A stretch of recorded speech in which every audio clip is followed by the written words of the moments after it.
Ok, năng số đây bằng phô cho các nè. Tại này mình làm được một tiết hai trong cả share video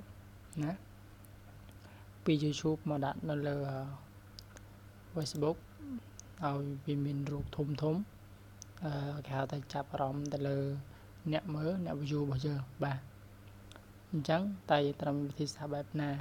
នៅលើទូរស័ព្ទដៃពីមុនគឺយើងប្រើប្រាស់ YT2 facebook.com ដើម្បីធ្វើឲ្យវាធំណាធំហ្នឹងគឺធំនៅលើកុំព្យូទ័រទេមិនបានធំនៅលើទូរស័ព្ទដៃទេតែពេលនេះខ្ញុំនឹងបង្ហាញនៅ website មួយគឺ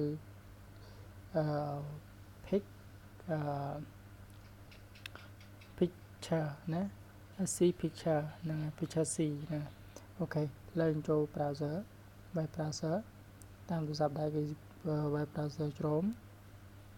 ចឹងចូលមកបងប្អូនវាយពីខាងលើគឺ www.picc.co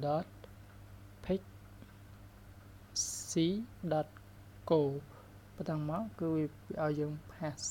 ខាងក្រោមនេះគឺ pass URL ណាboot boot ចឹងយក YouTube ឬក៏ order selling ហ្នឹងគឺវាឲ្យយើងដាក់ YouTube ចូលណាហ្នឹងអូខេដាក់ link YouTube ចូលឥឡូវខ្ញុំសាកទៅយក YouTube ណាខ្ញុំសាកយកទៅយក YouTube មួយមកអញ្ចឹងខ្ញុំរក YouTube នេះបាទអូខេតមកខ្ញុំត្រូវពាក្យថា share តខ្ញុំ copy link ណាអូខេហ្នឹងហើយខ្ញុំបិទសិនខ្ញុំចូលមក Google តមកខ្ញុំផាសណាខ្ញុំផាសវាចូលណាមិននេះមិនផាសទេខ្ញុំលុបចោលសិនហ្នឹង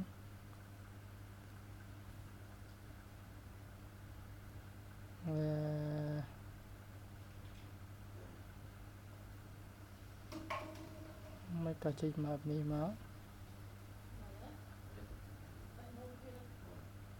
ចូលមកទៀតបងណា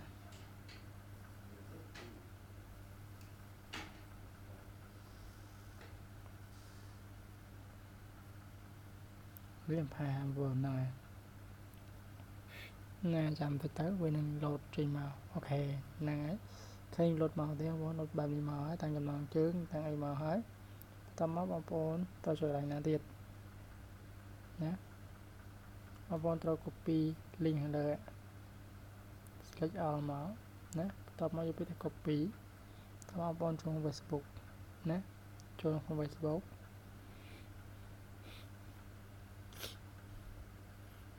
ចាំបន្តិចទៅណា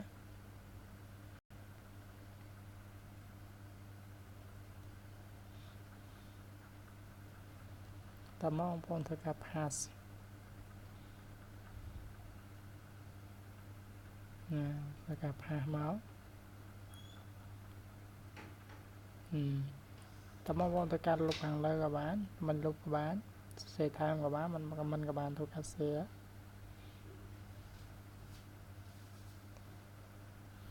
អានេះបាទអញ្ចឹងបងប្អូនចូលទៅមើលនៅក្នុង account ខ្លួនឯងបាទបងប្អូនឃើញវាធំបាទឯងធំទេអញ្ចឹងធំដល់ពេលធំហ្នឹងទៅវាsẽនៅឲ្យអ្នក view ហ្នឹងឯងស្រួល view បាទតែខ្ញុំមានតែប៉ុណ្្នឹងទេក្នុងការ share បាទសូមអរគុណតាន់សូមគ្រប់ជម្រាបលា